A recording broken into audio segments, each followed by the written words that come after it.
اللهم صل على محمد وآل محمد. أعوذ بالله من الشيطان الرجيم. بسم الله الرحمن الرحيم. En el nombre de Dios, el clemente, el misericordioso, la paz de Dios sea con todos sus profetas, desde Adán hasta Muhammad, salawatullah wa salamuhu alayhim ajma'in. Estamos hablando acerca de los factores que ayudan al orante a poder concentrarse y poder estar atento al momento de rezar. El primer factor, o uno de los factores que ayudan, es el tema de la elección del lugar. Ustedes saben que el rezo, y después vamos, cuando estemos en el curso de las leyes prácticas, vamos a hablar detalladamente de cómo es la forma del rezo. Pero el rezo necesita lo mínimo de un lugar de, bueno, 1 metro cuadrado por lo menos, como para poder estar, digamos, parado y poder hacer las genuflexiones y las prosternaciones sobre la alfombra. Y además tenemos que estar dirigidos hacia la qibla, hacia la Meca. Es como cualquier situación en donde uno quiere estar concentrado. Si yo quiero estudiar, por ejemplo, o quiero leer, o quiero hacer algún tipo de artesanía que necesita concentración, y alrededor mío, aunque yo mi lugar sea pequeño, necesite un lugar pequeño, y alrededor mío hay algo que me ocupa la atención, es obvio que la concentración va a ser menor. Entonces, generalmente se acostumbra a elegir un lugar. Por ejemplo, es mustahab, de hecho es preferible tener en la casa un lugar especial, que generalmente le llaman musalla, o sea, lugar de rezo, aunque sea una esquina, digamos, dedicada al tema del rezo. Yo he visitado muchas casas de creyentes que tienen hasta una habitación completa. Entonces dicen, por ejemplo, así como hay habitación para el dormir, los dormitorios, por ejemplo, o salón para comer, o para vestirse, o para estar, bueno, también tienen un lugar para el rezo, que es un lugar también de, digamos, de adoración, de lectura del Corán, de las súplicas. Entonces es bueno, sería preferible, digamos, si uno tiene la posibilidad y si su casa le permite, digamos, la superficie de su casa le permite, o la distribución de sus cuartos, de sus habitaciones, tener un lugar especial. Y si no, por lo menos en la misma casa, o en donde sea, aunque sea en el momento del rezo, ir a un lugar especial. Por ejemplo, hacerlo en la oficina, o por ejemplo, en la habitación donde se duerme, cuando no haya nadie. O sea, elegir un lugar que sea, dentro de todo, acorde a las necesidades, que es un lugar donde haya silencio, un lugar donde no haya, por ejemplo, mucha luz que encandile, un lugar que no haya, por ejemplo, ruido de las ventanas o de las puertas, o que si hay una puerta abierta que llegue el sonido de la televisión, o por ejemplo, un lugar que no haya viento, como para que uno esté desatento, digamos, se distraiga con el viento. Entonces tratar de encontrar un lugar, y los sabios, especialmente aquellos que realmente tenían una atención especial en el tema del rezo, siempre se preocupaban hasta el tema de la luz. Yo recuerdo que nos contaban, el Shahid Mutahari tenía una luz verde en un salón de su casa o en una habitación, en donde, bueno, esa luz verde obviamente daba un ámbito, creaba un ambiente mucho más propicio para el rezo. Muchos, por ejemplo, acostumbran a poner algo de aroma, los inciensos, o por ejemplo, estos le llaman oud en árabe. Me olvidé cómo se llama en español, no importa, estos palitos que saben ustedes, se prenden, que en la India hay muchos de ellos, se prenden, y saumerios. Los saumerios, por ejemplo, o algo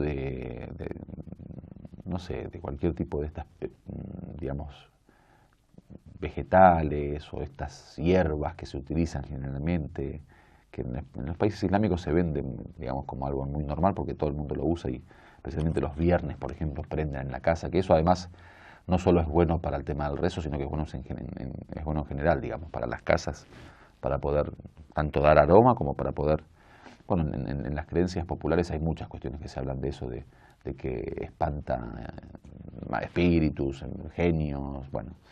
Pero islámicamente tenemos, digamos, algo de el tabjir, digamos, de poder de alguna manera aprender lo que llaman el bajur o el alcanfor, o algún tipo de material, digamos, que sirva para el aroma. Lo otro tiene que ver con eliminar los obstáculos. ¿Qué significa eliminar los obstáculos? Muchas veces uno puede concentrarse, si desea, digamos, pero tiene una serie de cuestiones que son obstáculos para su concentración, como por ejemplo que uno tenga mucho hambre y en ese momento quiere ir a rezar. Es muy probable que esté pensando, digamos, en qué comer, esté pensando, o si huele, por ejemplo, el aroma de la comida, tenga, digamos, puesta su atención en eso, o tiene mucha sed, por ejemplo. Entonces se hace mucho más difícil poder concentrarse, especialmente todo lo que tenga que ver con los instintos. Usted tiene mucho sueño, una persona o está cansada, está muy cansada, por ejemplo, tiene mucho sueño y quiere rezar. Por eso dicen que es preferible que uno, si está entre rezar desconcentrado y pensando en la comida o en la bebida o en el sueño, en lo que sea, es preferible que primero cumpla con eso, digamos, sacie su necesidad, acabe con su instinto, digamos, sacie su instinto y después rece, porque eso es lo lógico. O sea, lo lógico es que uno cuando reza es porque tiene una necesidad de diálogo con Dios y porque quiere encontrarse con Dios y porque quiere de alguna manera adorarlo de una forma que por lo menos esté concentrado. Entonces, todo aquello que se considera un obstáculo, como dijimos, por ejemplo, alguien está esperando una llamada, suele ocurrir, a tal hora me van a llamar por teléfono y justamente es la hora del rezo. Entonces estoy rezando, estoy tratando de escuchar si llaman, si no llaman, no estoy atento, digamos, al llamado. O si alguien va a venir a la casa a visitarme, por ejemplo, quedamos una hora determinada y bueno, supongamos a las 12 va a venir, a las 12 se la dan, o el llamado a la oración, digamos, el momento de rezar. Entonces yo estoy rezando y pensando, ahora toca el timbre, ahora viene, cómo voy a abrir la puerta. Entonces es preferible terminar con eso, digamos, con esas cuestiones que nos ocupan la mente y directamente rezar, digamos, con ya una conciencia más tranquila o por lo menos con un nivel de concentración mayor. Suele ocurrir, por ejemplo, y esto me parece que también lo leí en algún hadiz, puede ser, si uno tiene necesidad de ir al baño, por ejemplo, hacer las necesidades, que primero termine esas cuestiones y después rece. O sea, rezar estando apurado para ir al baño, eso no conviene.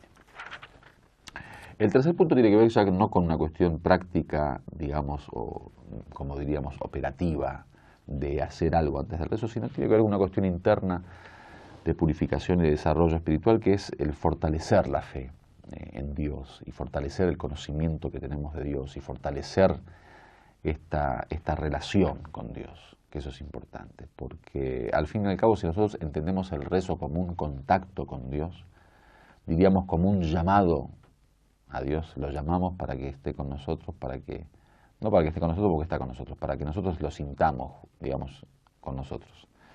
Y para poder dialogar con Él y para poder de alguna manera conectarnos, contactarnos con Él, entonces tenemos que tener una visión clara de Él, ¿no? Una relación fortalecida con Él, una fe fuerte. El tema de la fe, obviamente, especialmente aquella fe que nos permite sentir a Dios presente, como aquel día que estábamos hablando, en el autocontrol, si recuerdan, que dijimos que una de las formas justamente del autocontrol es sentir a Dios presente con nosotros y que nos está controlando. El profeta tiene un hadiz sobre eso y que justamente une esta cuestión del autocontrol con el tema de la ibada, de la adoración. Dice, "U'budullah ka'annaka tarah", dice, adora a Dios como si fuera que lo ves. O sea, de tal modo que sientas que lo estás viendo. فَإِن كُنْتَ لَا تَرَاهُ فَإِنَّهُ يَرَاكَ. Dice, pues si tú no lo puedes ver, si tú no lo ves, Él sí te ve. Entonces tratar de hacer esa presencia, digamos, sentir esa presencia, crear, aunque sea en la imagen, en el imaginario, esta cuestión de que Dios está acá. Si no lo podemos sentir como una realidad, porque, seamos sinceros, uno a veces no tiene la capacidad digamos, de controlar sus sentimientos. Esto que uno realmente sienta que Dios está es un tema difícil, es un tema que necesita, no solo necesita de concentración, necesita también de conocimiento, de conciencia, de reflexión y de poder creérselo. La persona que no lo logra, aunque sea en el imaginario, o sea, aunque sea tener la capacidad de poder imaginar de que Dios está con nosotros. Porque les digo, sinceramente, uno tratar de vivir constantemente con esto de la presencia de Dios es de lo más difícil, seamos sinceros. Especialmente dice el Corán, al-hakumut takathur, esto de la ambición y de tratar de constantemente acumular, digamos, lo material, es como que nos mantiene distraídos, dice el Corán, al-hakum. estamos distraídos, eso nos distrae, el estar constantemente tratando de acumular dinero, de acumular poder, de acumular, digamos, todo aquello que nos permite supuestamente desarrollarnos materialmente. Hay dos puntos que en la próxima clase lo vamos a tratar con más detalle, que es el recuerdo de la muerte y el prepararnos para el rezo. Walhamdulillahi Rabbil Alamin.